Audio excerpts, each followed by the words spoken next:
Salut, c'est Dr Love. Comment ça va les enfants? Je suis ravie de vous retrouver pour cet épisode numéro 41 de Ça veut dire quoi hashtag Demandanade. Je suis hyper contente parce que ça fait super longtemps que j'ai pas tourné de vidéo. Je sais, toi t'en as toujours 3 par semaine, mais moi ça faisait un petit moment que j'en avais pas tourné, donc je suis ravie. Ça fait donc 41 fois qu'on se retrouve pour ce concept de vidéo. Je m'imagine donc que tu connais le principe des vidéos, mais au cas où, je vous ai demandé à toutes et à tous sur Instagram de venir me raconter vos histoires d'amour en terminant par hashtag Demandanade. Vous avez été super nombreux comme d'habitude, vraiment ça me fait toujours trop plaisir de voir que vous êtes super nombreux à réagir, donc merci beaucoup. On va checker ensemble toutes ces petites histoires, du moins on va essayer d'en checker un maximum possible. Toutes les questions sont numérotées, donc si t'es complètement d'accord avec moi, si t'es pas du tout d'accord avec moi, si t'as juste des petites choses à rajouter, n'hésite pas à le dire dans les commentaires, n'hésite pas à préciser le numéro de la question, comme ça on comprendra mieux. Tant que tu restes poli et bienveillant dans les commentaires, je n'ai absolument pas de problème. Tout ceci étant dit, je pense qu'on va pouvoir démarrer cette merveilleuse vidéo, donc c'est parti. On démarre avec une histoire d'Alphonse qui me plaît beaucoup parce que souvent ce sont plutôt les Gertrudes qui ont tendance à m'envoyer ce genre de messages et je suis contente d'avoir cette histoire là parce que ça permet aussi de se rendre compte que oui, on est tous égaux. Même sur ce genre de problème, je te lis ça tout de suite. Salut Nad, je m'appelle Alphonse et j'ai 16 ans. Salut Alphonse. J'ai toujours été un petit peu bien portant, mais ça ne me dérangeait pas. Sauf que depuis 2-3 mois, je commence à ne plus me supporter comme je suis et cela me provoque un gros manque de confiance en moi. Entre parenthèses, j'ai toujours fait du sport. En plus, depuis cette période, je me suis vraiment rendu compte que j'étais attirée par une Gertrude qui est en classe avec moi depuis la 3e. Entre parenthèses, nous sommes actuellement en première. Je pense que j'ai toujours plus ou moins su qu'elle m'attirait, car quand mes potes critiquaient un peu son groupe d'amis, moi je prenais sa défense. C'est trop chou. Je m'entends bien avec elle, quand il faut on se partage les cours, mais seulement par message, et les choses s'arrêtent souvent à ça. J'ai peur de casser le fait qu'on s'entende bien, et comme on est dans la même classe, c'est un peu compliqué. Je pense que je dois d'abord reprendre confiance avant tout, mais ensuite, et que dois-je faire? Hashtag Demandanade. Alors mon petit Alphonse, il y a 2 problèmes dans ce que tu me racontes. Il y a un premier problème qui est lié à la confiance en toi, où tu me dis que t'es bien portant, et que t'es un peu trop bien portant, et ça commence à te peser un petit peu, c'est le cas de le dire. Et de l'autre côté, il y a cette petite meuf qui t'intéresse et tu sais pas trop quoi faire. Si tu veux bien, on va commencer par le côté « je me trouve trop gros », on va dire les mots. Si tu n'es pas en accord avec ton corps, que tu te trouves trop maigre ou trop gros ou pas assez musclé ou trop musclé même peut-être, ça arrive à certains d'entre nous, tu as la chance de pouvoir changer des choses. Sauf évidemment maladie etc. qui nécessitent un suivi médical etc. En principe, si tu te trouves trop gros, trop maigre, pas assez musclé, trop musclé etc. tu peux changer les choses, contrairement aux gens qui vont se trouver trop grands ou trop petits qui eux n'auront absolument aucune façon de changer les choses, sauf chirurgie esthétique, mais bon c'est vraiment très compliqué. Donc déjà Alphonse, souris, smile, tu sais qu'il y a des solutions. Tu me dis que tu te trouves un petit peu trop bien portant, qu'en gros t'as des trop grosses joues et que malgré tout t'as toujours fait du sport. Le fait est que c'est pas parce que tu fais du sport que tu vas pas être un petit peu trop chiche. Parce que la vérité c'est que, encore une fois, outre maladie particulière et dysfonctionnement autre, en principe si tu te trouves un peu trop chiche, ça veut dire que malgré le sport, t'as juste une mauvaise alimentation. Des blogs sur l'alimentation saine, des émissions sur l'alimentation saine, il y en a des centaines et des centaines et des centaines. Que tu fasses du sport, c'est super parce que t'as déjà une hygiène de vie entre guillemets. Si tu veux, généralement on se dit souvent quand même que faire du sport c'est la partie chiante et relou. Moi par exemple, si j'essaie de perdre un petit peu de poids, vraiment faire du sport,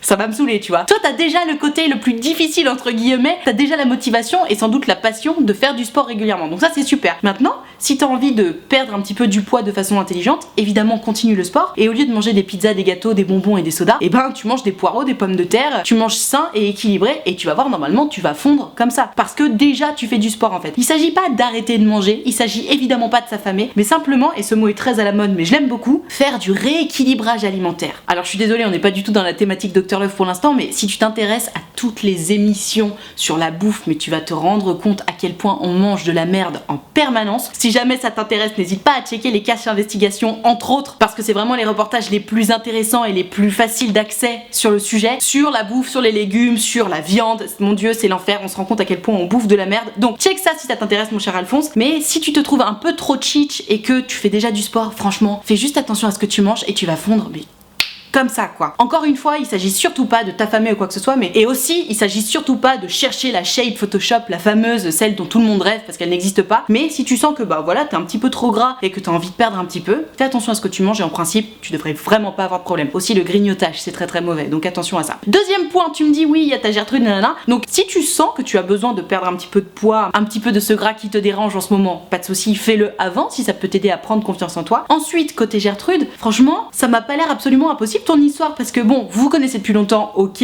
vous êtes dans la même classe, c'est vrai que c'est un peu relou dans le sens où, bon, imagine vous sortez ensemble, demain vous êtes plus ensemble, bon là ça va être relou parce que croiser son ex tous les jours, avoir son ex dans la même classe, compliqué. Mais bon, ça c'est ton choix, c'est ton problème. En tout cas, si tu veux la voir, ta Gertrude, moi je trouve déjà que le fait que vous envoyez des messages pour vous envoyer les cours, les trucs, les machins, moi je trouve ça pas mal. En fait, il faut simplement oser passer le pas après avoir envoyé les messages, de poser des questions sur soi en fait. Genre, alors toi ça va? J'imagine que si vous vous donnez les cours, c'est parce que l'un ou l'autre a été absent. Tu sais, tu peux lui demander alors comment ça va? T'es pas trop malade? Ou alors comment s'est passé ton concours? Ou n'importe quelle raison pour laquelle elle a loupé les cours, tu vois. Mais simplement engager la conversation côté un petit peu plus privé, ça va te permettre en fait de rentrer dans son intimité. Parce que là c'est très formel. Bon, vous écrivez pour les cours et ça s'arrête, mais au moins vous écrivez. C'est déjà toi qu'elle a choisi pour les cours. C'est pas mal. Moi je trouve ça cool. C'est un bon premier pas. Donc maintenant il faut simplement que tu oses lui dire au fait comment ça va? Simplement que tu lui montres que tu t'intéresses à elle en fait. Et une fois que tu auras commencé à faire ça, bah il faut aussi transformer l'essai en vrai. C'est-à-dire que quand tu vas la croiser au lycée ou dans la cour ou à la cantine ou j'en sais rien, aller la voir, lui faire la bise, papoter un peu avec elle, lui faire des blagues. C'est comme ça en fait qu'on rentre dans l'intimité des gens et que derrière on réussit à avoir une intimité encore plus importante pour réussir un jour à l'emballer, la petite. Bien entendu, sur tout ce chemin-là, il va falloir que tu regardes si elle est réceptive à tes petites tentatives. C'est sûr que si tu lui envoies alors comment ça va et qu'elle te répond bien merci,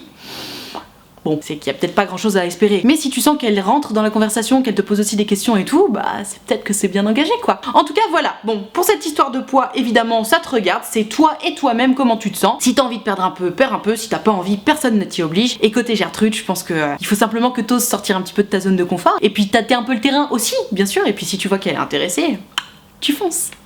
Allez, on enchaîne avec Gertrude qui a pas très bien compris l'idée d'y aller step by step quand elle a un crush. Je te lis ça tout de suite. Bonsoir Nad, je m'appelle Gertrude. Yo Gertrude. Et j'ai un problème de crush. Tintintin. Ça fait 4 mois qu'on se croise au lycée et qu'on n'arrête pas de s'envoyer des signaux, mais je ne sais pas si c'est possible. Bah déjà si vous envoyez des signaux l'un et l'autre, c'est plutôt bon signe. On m'a dit qu'il était très timide et ses potes sont vraiment sympas. Ouais, jusque là, rien à signaler. Je n'ai qu'un cours en commun avec lui. Dans 6 mois, on ne se verra plus. C'est-à-dire dans 6 mois, on ne se verra plus. J'ai envie de lui avouer mes sentiments en face si j'ai le courage. Penses-tu qu'il va prendre peur et qu'il va fuir? On va en parler, mais ça dépend comment tu t'y prends. Est-ce que je devrais le faire par message, mais j'ai peur qu'après ce soit encore plus gênant. Je fais tout pour avoir de la conversation, mais c'est assez compliqué. Merci pour tous tes conseils qui me sont très précieux. Bonne année, #demande à Nad. Alors merci ma chère Gertrude, très bonne année à toi aussi. Gertrude, en fait il y a un truc que je comprends pas. T'es en train de me dire que t'as un cours avec ce mec là, donc vous êtes dans le même lycée. Déjà, pourquoi tu lui parles pas quand vous êtes en cours? Tu me dis oui, j'essaie de faire la conversation, ok, mais en fait, si tu veux, évidemment que si vous vous parlez à peine, si vous faites même pas la bise le matin quand vous vous croisez et que tu vas le voir et que tu lui dis au fait je suis complètement amoureuse de toi, bon, à part si lui aussi il fantasme sur toi, il va trouver ça bizarre, évidemment, parce que vous vous connaissez pas en fait. Et que la vérité c'est que tu le fantasmes, mais tu ne le connais pas, donc t'es pas amoureuse de lui. C'est ton crush, comme tu l'as très justement dit. Donc, à mon sens, que tu lui dises en vrai, que tu lui dises par message, en vrai, si tu lui dis maintenant, dans tous les cas ça va être bizarre parce que vous vous connaissez pas. Alors que si tu fais plutôt l'effort, quand vous êtes dans le même cours, d'aller te mettre à côté de lui, d'essayer de parler un petit peu, d'aller manger avec lui et ses potes, tu me dis toi-même que ses potes sont sympas, donc utilise ses potes, puisque lui il a pas trop de conversation, c'est sans doute qu'il est très timide, comme tu l'as dit. Si en plus tu lui plais, ce qui est tout à fait possible, ben il ose encore moins parler devant toi. À mon sens, la meilleure idée du monde, c'est de d'abord essayer de mieux le connaître, de s'intégrer dans son groupe d'amis, de passer un maximum de temps avec lui, pour justement réussir à créer une intimité suffisante pour avoir des moments où vous êtes que tous les deux, et là, potentiellement, tenter des trucs, tu vois. Mais à mon sens, le délire de dire clairement, bon bah voilà, je suis à fond sur toi, pour moi, c'est vraiment la dernière carte qu'il faille jouer, parce que mettre des mots sur ce qu'on ressent et sur ce qu'on est en train de faire, je trouve que ça casse le jeu de la séduction. Pour moi, c'est vraiment en dernier recours que tu vas dire à quelqu'un, bon écoute, je suis à fond sur toi, je sais plus quoi faire, je suis perdu, j'arrive pas à savoir si tu joues avec moi ou pas. Pour moi, c'est vraiment en dernier recours, parce que le jeu de la séduction, ça repose toujours sur une ambiguïté en permanence. Évidemment, cette ambiguïté n'a pas vocation à durer 1 milliard d'années non plus, hein. Bon, ça peut durer quelques semaines, allez, 1 mois ou 2 grand max. Après, il faut arrêter l'ambiguïté pour justement rentrer dans le vif du sujet. Mais là, Gertrude, tu me dis ouais, mon Alphonse il est super timide, nanana, on parle pas trop et tout. Attends, fais d'abord les efforts, tente un petit peu une séduction, envoyez-vous un peu des signaux, faites du eye contact, discutez un peu, chamaillez-vous un petit peu, faites-vous des blagues, va manger avec eux à la cantine, j'en sais rien, passe du temps avec lui et avec ses potes, rapproche-toi de lui, essaie de tâter le terrain, et puis là, si tu vois que bon bah ça n'avance toujours pas, peut-être que tu pourras lui dire bon écoute, je suis désolée mais moi ça fait des semaines que j'essaie de te faire comprendre que tu me plais, manifestement t'as pas compris, donc voilà, tu me plais, qu'est-ce qu'on fait? Là je pense que tu pourras lui dire. Mais pour l'instant, vous vous connaissez tellement pas que oui, je pense que ce sera bizarre si tu lui dis que t'as des sentiments pour lui alors que vous vous connaissez à peine. Pour moi, enfin c'est mon avis. N'hésite pas à dire ce que t'en penses dans les commentaires, peut-être que t'as un avis différent du mien et peut-être que ça pourra aider Gertrude, mais pour moi vraiment ouais, avouer ses sentiments à quelqu'un ça nécessite une certaine proximité en fait. Même si je sais, je dis tout le temps dans mes vidéos, allez il faut se sortir des doigts, faut le dire des choses, etc. Oui évidemment je suis d'accord avec ce que je raconte, bien entendu. Malgré tout, si tu veux jouer la séduction, pour moi t'as quand même vachement plus de chances de réussir à sortir avec ton crush si tu joues le jeu de la séduction plutôt que de rester comme ça dans ton coin à rien faire. Généralement l'idée de se sortir les doigts et d'aller voir son crush et de lui dire bon bah voilà tu me plais, je conseille surtout ça aux timides parce que les timides ils osent pas trop y aller petite touche par petite touche à essayer de sortir de leur zone de confort un petit peu. Tu sais quand t'es très timide c'est soit rien soit tout. Donc généralement je leur dis bon bah vas-y va lui dire comme ça au moins tu seras libéré. Toi si c'est pas ton cas, tu me dis que lui est timide et tu me précises pas que toi aussi donc j'imagine que tu ne l'es pas forcément. Et franchement profite de la situation. Il est timide donc tu peux être sûr qu'il va pas t'envoyer bouler. Passe du temps avec lui, essaie de lui faire la conversation. Si tu vois qu'il répond pas, fous-toi un petit peu de sa gueule en rigolant, côté un peu sexy genre bah alors tu parles pas, je t'impressionne. Tu vois, juste tu t'amuses un peu avec lui, tu tâtes le terrain, tu regardes un petit peu s'il a du répondant ou pas. Et puis d'ailleurs ça va aussi te permettre de savoir s'il te plaît vraiment ou pas. Parce que franchement là peut-être que tu le trouves très beau, mais en soi si vous arrivez même pas à discuter ça veut dire que tu le connais juste pas du tout quoi. Donc c'est ton crush ok, mais est-ce que t'as vraiment envie de sortir avec quelqu'un avec qui t'as pas de discussion? À toi de voir. Donc ouais, moi je pense que d'abord il faudrait que tu creuses un petit peu la relation, que tu creuses un petit peu votre intimité, votre complicité. Et là peut-être que si tu vois que ça n'avance pas encore une fois, tu pourras lui dire bon tu me plais et en fait je suis un peu en train de te draguer depuis un petit moment. Mais pas avant, je pense. Parce que sinon je pense que ça casserait quelque chose. N'hésite pas à venir me raconter comment ça s'est passé pour toi. Bon bah Gertrude d'avant tu vas être contente parce que là j'ai une question qui en plus complète la tienne, donc comme ça on est nickel. C'est le ça veut dire quoi spécial, je suis in love de quelqu'un dans ma classe. C'est donc encore Gertrude qui me dit salut Nad, c'est Gertrude. Salut Gertrude. Tout d'abord merci pour tes vidéos, je viens de te redécouvrir parce que je te suivais à tes débuts et j'adore le chemin que tu as pris sur YouTube. Merci beaucoup. Mon problème, c'est que je suis attirée par un garçon qui était dans ma classe l'année dernière. On ne s'est parlé que très rarement malheureusement. Et j'aimerais faire le premier pas, mais j'ai peur du rejet à cause d'une histoire qui m'est arrivée il y a 3 ans. Pour te résumer rapidement, j'ai aimé un de mes amis et je lui ai avoué mes sentiments. Il m'a fait espérer pendant plusieurs mois pour finir par se foutre de ma gueule. Depuis, je ne lui parle plus, mais cette histoire m'a beaucoup marqué car c'était la première fois que je dévoilais mes sentiments, entre parenthèses, #pudique. Je ne sais pas comment faire sachant que nous avons des amis en commun. Merci de m'avoir lu. #demande à Nad.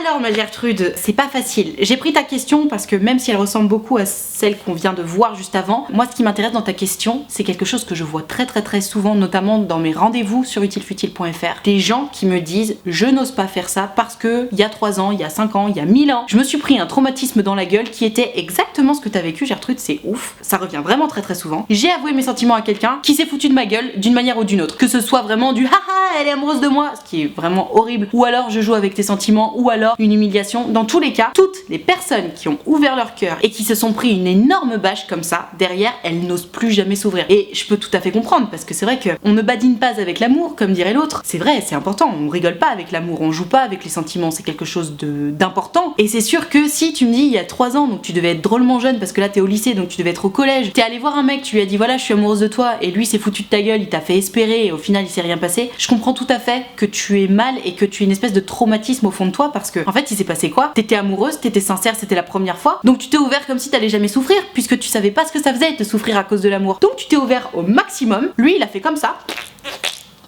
au milieu de ton cœur et puis après il a refermé la porte, il a dit allez salut.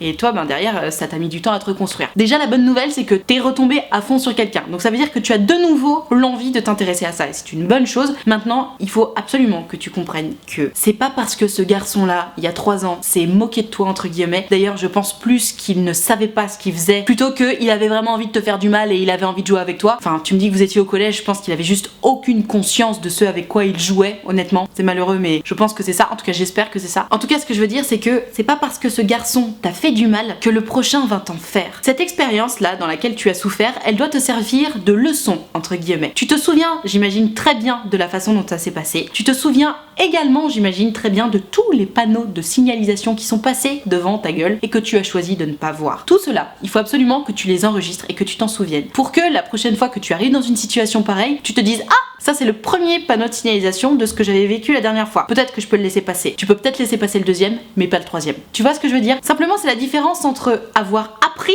de ses erreurs entre guillemets, en tout cas avoir appris la leçon, et ne rien apprendre de ses erreurs entre guillemets. Si tu fais attention à ces panneaux de signalisation là la prochaine fois, tu sais que tu as moins de chances de souffrir que si tu n'y fais pas du tout attention. Donc là tu me dis que ce garçon là, t'as peur de souffrir, etc. Garde juste en tête ce qui a fait que toi tu as souffert. Sois plus alerte, fais un petit peu plus attention, évidemment, parce que sinon tu vas ressouffrir, mais ne t'empêche pas d'aller vers ce garçon, parce que, encore une fois, c'est pas parce que tu viens de terminer une histoire qui parlait d'épée, de princesse et de dragon que la prochaine histoire que tu vas lire, elle va parler d'épée, de princesse et de dragon. Non, peut-être que la prochaine histoire que tu vas lire, elle va parler de robots, de planètes et de soleil. On ne sait pas, c'est complètement différent. Bref, tout ça pour dire que, déjà, ton traumatisme, je comprends tout à fait, mais rends-toi compte que chaque personne est unique, chaque histoire est unique, et c'est pas parce que dans ta dernière histoire tu as souffert que tu souffriras dans la prochaine, et vice versa. Premier point. Deuxième point, tu me dis, vous étiez dans la même classe, vous vous êtes pas trop parlé, et maintenant t'aimerais bien faire le premier pas vers lui. Compliqué, j'ai envie de te dire, t'aurais pas pu te réveiller un petit peu plus tôt, ma Gertrude, parce que là, autant quand t'étais dans la même classe que lui, c'était facile de discuter avec lui. Bon, là, si vous êtes même plus dans la même classe, c'est un peu chiant. Mais bon, l'avantage c'est que vous vous connaissez, vous êtes déjà parlé. Pour moi, l'avantage premier du lycée, puisque tu m'as dit que t'étais au lycée, c'est que vous vous croisez tous les jours. Et se croiser tous les jours, c'est une aubaine en termes de relation, parce que vous ne vous donnez pas rendez-vous, vous n'avez pas besoin de vous donner rendez-vous pour vous croiser, donc ça rend les choses tellement naturelles. Vous avez une cour de récré dans laquelle vous vous croisez tout le temps, c'est tellement facile d'aller voir son crush et de lui taper la bise et de lui dire alors comment ça va aujourd'hui, ah ouais putain j'ai vu ta story, c'était trop ouf non, enfin tu sais, j'en sais rien, en plus maintenant vous avez les réseaux sociaux, moi de mon temps il y avait pas les réseaux sociaux, ok, enfin si il y avait Facebook tu vois, mais c'était nul. Aujourd'hui on a les stories, les trucs, les machins, t'as tellement facilement des sujets de conversation. Donc premier point, je pense qu'il faut que tu réussisses à en arriver à lui faire la bise tous les matins, ou au moins à chaque fois que vous vous croisez. Donc si tu veux en arriver là, peut-être que tu peux commencer par prendre contact avec lui via les réseaux sociaux, genre juste tu le suis sur Instagram, voilà, tu le suis sur Instagram, tu réponds un peu à ses stories de temps en temps. Au bout d'un moment il va forcément te répondre genre hahaha merci, ou hahaha, ou comment tu vas, ou j'en sais rien. Vous allez commencer à discuter. Une fois que vous commencez à discuter, boum, le lendemain vous vous croisez au lycée, hop, vous vous faites la bise, ah au fait j'ai vu ta story, ah et ta photo était trop stylée, j'en sais rien. Tu trouves un sujet de conversation, ou alors si vous avez pas le temps vous faites juste la bise, vous partez. Mais voilà, c'est comme ça qu'on commence. Tu commences un peu en soum soum, après tu lui fais la bise, après vous commencez à papoter un peu quand vous voyez, après vous allez manger ensemble à la cantine, ou vous passez une heure de permanence ensemble, j'en sais rien. C'est ouf, ça me replonge tellement dans mes années lycée de parler de tout ça, c'est trop bien. Et après, une fois que bon bah tu sentiras que le feeling est un peu bien, bah peut-être que vous pourrez aller boire des verres que tous les deux, ou vous faire une sortie ciné que tous les deux, ou passer un peu de moments que tous les deux. Franchement c'est easy en vrai d'aller faire le premier pas vers quelqu'un au lycée. Et même si t'oses pas aller directement vers lui, tu peux passer par des potes de potes de potes de potes, parce que tout le monde te connaît au lycée tu vois. Donc franchement, c'est facile, tu peux y arriver, I believe in you, courage. Allez, on enchaîne avec Pablo qui a pas très bien compris la règle du les ex, c'est des niais en merde. Enfin si, le pauvre il l'a compris, mais pas la meuf qui recherche. Bref, je te dis ça tout de suite. Salut Nad. Il y a quelques temps, j'ai commencé à parler à une fille sur Instagram qui était super belle et j'ai senti qu'on avait un bon feeling. Sauf que elle avait quitté son mec il y avait environ 2 semaines. Tu veux pas aller la voir le lendemain de sa rupture tant qu'il y est, gros malin? On s'est donné rendez-vous en ville, on a parlé, tout s'est bien passé, on s'est embrassé, tout ça. Pendant ce rendez-vous, je lui ai demandé si elle avait oublié son ex et si elle était prête à s'engager dans une relation. Je l'ai raccompagnée et tout s'est bien passé. Mais il se trouve que le lendemain, elle m'a avoué qu'elle n'avait pas oublié son ex et qu'elle y pensait toujours. Bah, tu m'étonnes. Dois-je la comprendre ou pas?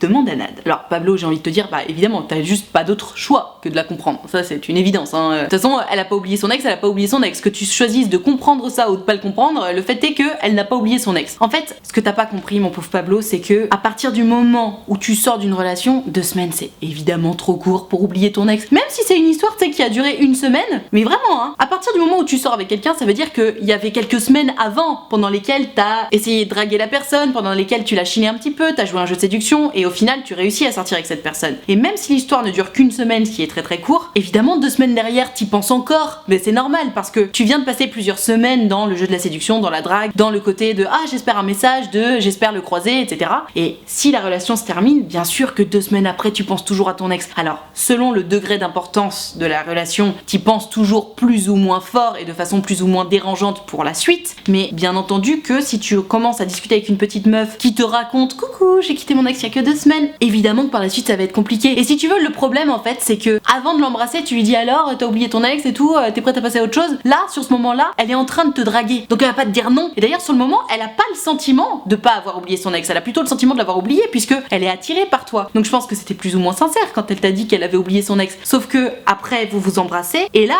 ça lui remet les idées en place en fait. Elle se dit wow, je suis en train d'embrasser un autre garçon, mais je repense à l'autre. C'est normal en fait, c'est humain en fait. Il faut pas que tu lui en veuilles, donc comme je te disais, t'es évidemment obligé de la comprendre, mais je pense que pour le coup, tu peux tenir ça comme une leçon dans ta tête. Évidemment, une nana ou un mec ou n'importe qui sort d'une relation, genre il y a 2 semaines. Franchement, il vaut mieux même pas les approcher parce que 2 semaines, si ça se trouve, c'était juste un break. Eux, ils croient qu'ils sont plus ensemble, mais en fait, c'était juste un break, ils vont se remettre ensemble dans 2 heures, tu vois. Donc, si t'as pas envie de servir de mec mouchoir ou si t'as pas envie de te prendre ce genre d'histoire dans la gueule de ah bah en fait, si finalement je pense à mon ex, évite les gens qui se sont séparés il y a 2 semaines. Moi, je pense que le minimum à attendre après une rupture, pour la personne en face de toi, hein, j'entends, je dirais 2 mois. Enfin, ça dépend. Évidemment, si la relation a duré 3 ans, 2 mois c'est bien trop court, tu vois. Mais si c'est une petite amourette qui a duré 2-3 mois, genre t'attends 2 mois, ça va, tu vois. Mais 2 semaines, c'est trop court, c'est une certitude. Donc mon Pablo, pour la prochaine fois, fais attention. Et je pense de toute façon que la petite nana là, même si ça s'est bien passé, votre rendez-vous en ville et tout, passe à autre chose. Genre, pour l'instant d'ailleurs, tu peux passer à autre chose. Peut-être que après, vous pourrez vous revoir et que la mayonnaise va prendre, tu vois. Mais là, elle est encore trop dans son histoire avec son ex, donc laisse passer du temps. Et puis d'ici 5-6 mois, tu lui renvoies un message en mode, hey, comment tu vas? L'attirance sera toujours présente évidemment, et puis peut-être que là au moins elle aura l'esprit libre, tu vois. Et là au moins vous pourrez commencer quelque chose. Mais là tout de suite, non, évidemment, c'est trop tôt, c'est sûr.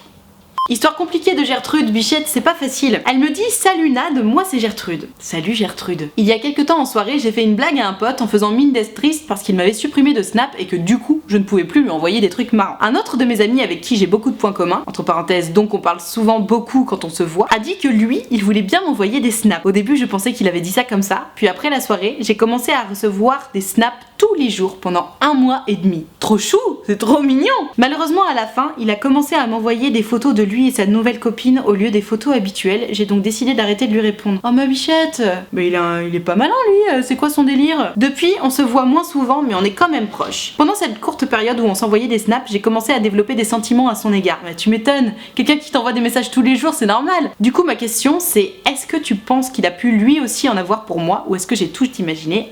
Demande à Nad. Alors ma Gertrude, moi je pense qu'effectivement son comportement là, ton Alphonse, il est un peu bizarre parce que genre il a vraiment saisi la première perche pour pouvoir se rapprocher de toi. Vous aviez déjà beaucoup de points communs, vous discutiez beaucoup et genre dès qu'il a pu trouver une excuse pour t'envoyer des snaps tous les jours, il l'a fait. Je trouve ça super mignon, tu vois. Vraiment tous les jours pendant 1 mois et demi, c'est super chou. Tu me dis que t'as commencé à développer des sentiments pour lui, je veux bien te croire parce que effectivement, bah encore une fois, quelqu'un qui t'envoie des petites attentions tous les jours, bah ouais, ça fait craquer évidemment. Au passage, très bonne technique de séduction, du moins sur les femmes ça fonctionne, j'en suis sûre. Mais en fait le problème Gertrude, c'est que j'ai l'impression que t'as été trop longue à la détente parce que je pense que quelqu'un qui t'envoie des snaps tous les jours pendant 1 mois et demi, évidemment que tu l'intéresses, sinon il prend pas la peine de le faire. Ou alors c'est vraiment un très très bon copain, tu vois. Mais oui, je pense que tu lui plaisais, mais je pense que t'as mis trop de temps à réagir et c'est pour ça qu'il s'est trouvé une meuf. Parce qu'en fait, clairement pour moi c'est littéralement de la drague active de t'envoyer des messages tous les jours. Et à côté de ça, il a dû comprendre que t'étais pas intéressé en fait, et donc il s'est trouvé une autre meuf. Et c'est sans doute la raison pour laquelle il a fini par t'envoyer des photos de lui et sa meuf. C'est soit pour te faire réagir, auquel cas c'est pas très malin, mais bon, le fait est que ça t'a fait réagir, soit parce qu'il se doute de rien. Ça m'étonnerait qu'il se doute de rien, franchement. Moi je trouve ça un peu bizarre qu'il t'envoie des photos de sa meuf alors qu'il t'écrit tous les jours. Peut-être que tu devrais mettre les choses au clair avec lui, peut-être que tu devrais lui dire écoute, je suis désolée, je comprends pas trop pourquoi tu m'envoies des photos de toi avec ta meuf alors que moi je croyais qu'on était en phase de séduction. Tu peux lui dire en fait que t'as pas compris ce qui s'est passé, que t'as pas compris comment vous en êtes arrivé là et que t'as les boules. Je pense que tu peux te permettre de le dire. Maintenant, bon bah si tu le dis, t'auras officialisé le fait qu'il te plaît et je pense qu'il faudra aussi prendre du recul parce que tu sais qu'il est avec une autre meuf maintenant. Dis-moi ce que t'en penses toi en commentaire, mais pour moi là tu peux te permettre d'être sincère, tu peux te permettre de lui dire waouh, je tombe des nues, je pensais pas que t'aurais trouvé une meuf comme ça, je suis surprise et je suis déçue parce que j'étais en train de m'accrocher à toi. Je pense que tu peux le dire, mais tu le dis une seule fois. Je te dis vraiment, il y a 2 possibilités, soit c'est pour te faire réagir, soit c'est vraiment sa meuf. Tu le connais mieux que moi, donc tu dois mieux connaître la réponse à ça que moi, mais si c'est pour te faire réagir, c'est pas malin, mais au moins ça a fonctionné. Et si c'est vraiment sa meuf, bah ma bichette, ouais, t'as été trop longue à la détente. Et pareil, tu peux noter la leçon, bah la prochaine fois, il faudra peut-être réagir un petit peu plus vite, parce que bon, bah t'as eu 1 mois et demi quoi. T'as eu 1 mois et demi où le mec t'envoyait des messages tous les jours. Qu'est-ce que t'as branlé Gertrude? T'étais trop confort, t'étais trop comme une princesse comme ça, tu croyais trop qu'il allait pas partir. Et ben en fait, c'était passé sous le nez, ma bichette. Note la leçon, c'est comme ça, la séduction, comme je dis souvent, tu peux te permettre de courir plusieurs chevaux en même temps. Bah manifestement c'est ce qu'il a fait. T'as joué, t'as perdu, ça arrive, mais n'oublie pas quand même que s'il a préféré en choisir une autre alors que ça faisait que 1 mois que vous étiez en période de séduction, c'est que c'était pas le big love non plus. C'est l'heure de partir en rendez-vous.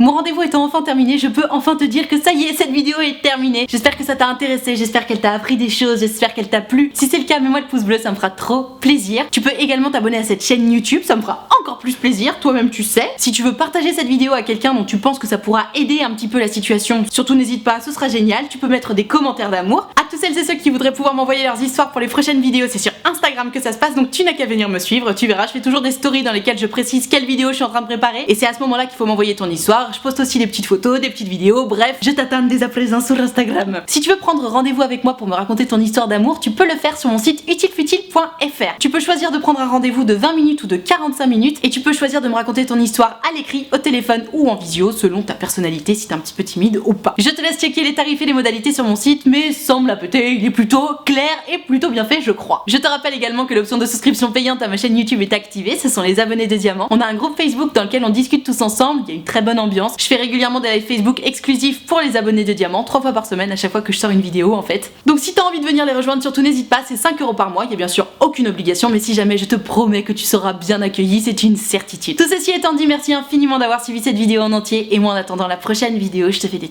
très gros bisous.